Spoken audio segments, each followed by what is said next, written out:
श्री नारायण साईं जी का केस चल रहा है। जाने माने वकील श्री कल्पेश भाई देसाई के बीच में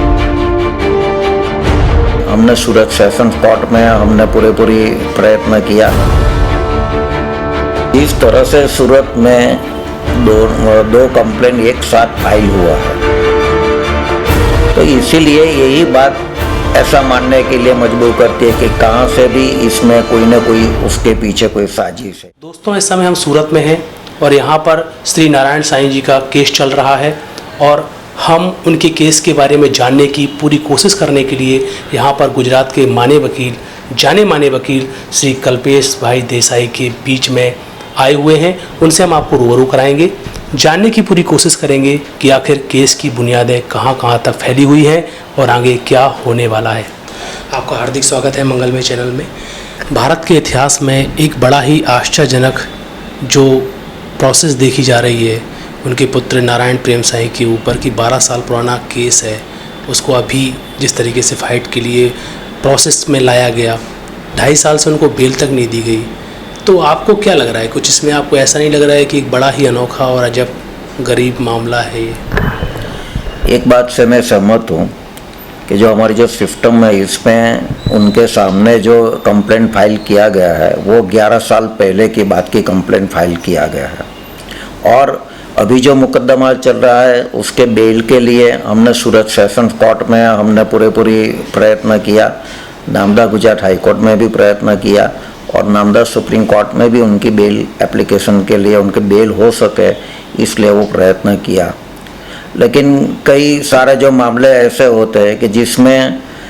उस टाइम का जो माहौल था और उसमें कई सारी बातें मीडिया में भी बहुत सारी बातें आई है, और उसके बाद का जो माहौल बना और इसमें उसके बाद का जो केसेस हुआ उसके लिए उनको बेल नहीं मिल सका। वो भी एक एडमिटेड फैक्ट्स है कि उनको बेल नहीं मिला आज तक। लेकिन हम ऐसा मानते हैं कि जो 11 साल पहले की जो कंप्लेंट है और वो कंप्लेंट पे उन्होंने जो पूरा केस खड़ा किया है फरियाद पक्ष ने, तो वही हमारे लिए डिफेंस का अच्छा मुद्दा है कि 11 साल तक आप लोग क्यों बैठे रहे, साइलेंट क्यों रहे, और वही हमारे लिए जो प्राइम फैक्टर वो हमारे लिए है कि 11 साल तक आप लोगों ने क्यों इसमें कहाँ पे भी आपने कोई भी दफ़ा उन्होंने ऐसा कोई अटेम्प्ट नहीं किया कंप्लेन करने का लिया। लेकिन एट ए टाइम प्रोसेस बनना, माहौल क्रिएट होना, कहीं ना कहीं आपको ऐसा नहीं लगता है कि सब सोचा समझा प्री प्लान भी हो सकता है? जिस तरह से सूरत में दो कंप्लेंट एक साथ फाइल हुआ है और 2013 में अर्ली मॉर्निंग में दोनों बहनों ने सूरत में आके सूरत की पुलिस के सामने दोनों ने कंप्लेंट एक साथ फाइल किया, नारायण साईं जी के खिलाफ और आसाराम जी के खिलाफ। दोनों ने एक साथ में दोनों बहनों आई और उन्होंने कंप्लेंट फाइल किया है। तो इसीलिए यही बात ऐसा मानने के लिए मजबूर करती है कि कहां से भी इसमें कोई न कोई उसके पीछे कोई साजिश है। कंप्लेंट जिस वक्त पे फाइल हुई और जिस माहौल में फाइल हुई और जिस तरह से फाइल हुई, इसलिए वो कंप्लेंट कोई सरल और साजिक रूप में फाइल नहीं हुआ है। इसमें कहां से उनके पीछे उनके कोई ना कोई इंस्टिगेशन है, वो पूरा लगता है। ऐसा हमारी ओर से हम पूरी इसमें कोशिश कर रहे हैं और उनका जो लीगल जो बचाव करना चाहिए वो हम बचाव कर रहे हैं। और इसमें जो स्टार विटनेस बोले जाते हैं जो कायदा की भाषा में, जिसमें सभी की जुबानी हो गई है, और अभी जो मुकदमा की जो पोजीशन है इसमें जो पुलिस अधिकारी है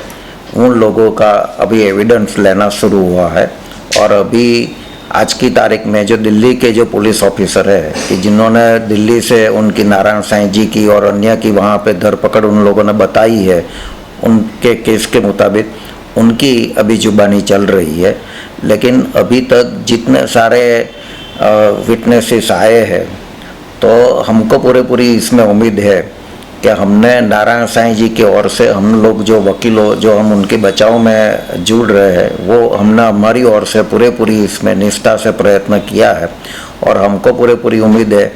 कि केस में जो केस 12 साल के बाद 11-12 साल के बाद नारायण साईं जी के खिलाफ एक कंप्लेंट फाइल हुई है, तो हमको उसमें पूरी उम्मीद है कि इसमें नारायण साईं को हम लीगल जो उनका बचाव डिफेंस जो बोलते हैं उसमें हम नारायण जी साईं जी को हम बरी करने में सक्सेस हो गए, ऐसी हमको अभी पूरी उम्मीद है। बहुत बहुत धन्यवाद, आपने अपना कीमती समय दिया।